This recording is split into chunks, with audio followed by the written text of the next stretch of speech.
Ano daw, maraming nagtatanong, kailan po ba daw kayo sasali sa PDP rally? Wala pa ako schedule sa kanila except yung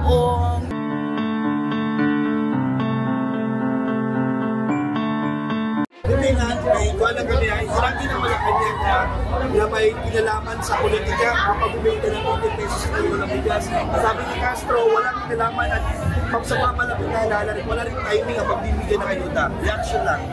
Oo. Sinabi ko na yan na doon din sa Negros, di ba? Ano bang expectation natin sa lalabas na sa bumama ni Castro? Basta Castro, mapilito. Dalawa lang yan. Claire Castro, tsaka sino yung isa pa? Franz Castro. Franz Castro. Ito nang Same ano?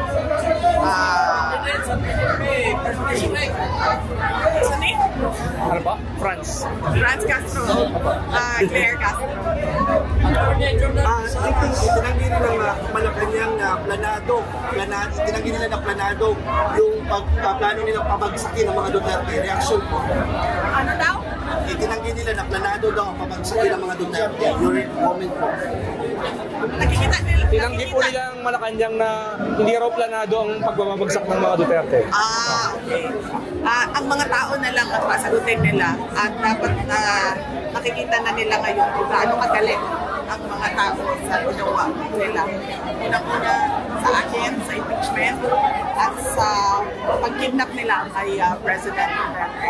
Tanungin nila ang mga tao, maiintindihan nila, naiintindihan ng mga tao at napapakita nila yun sa galit nila ngayon. Kaya yung sa kapalay mo, yung endorsement mo, ito ba yun? Yes sir, na meron tayong videos na lumabas. Ako at si Camille Villar at ako at si Senator Amy Marcos. Sir Leo? Marami po kayo endorsement na local candidates mo po.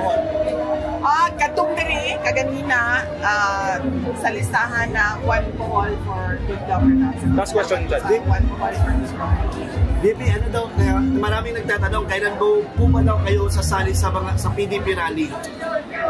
Wala pa ako schedule sa kanila except yung meeting de avance sa Manila.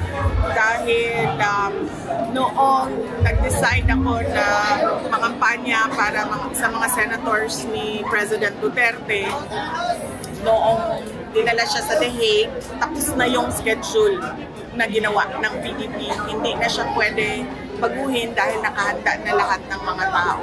So ang napag-usapan namin na Secretary General ng PDP, si Attorney Wendell Avisado, is that doon ako sa meeting de avance sa sali. Thank you. Thank you. Salamat.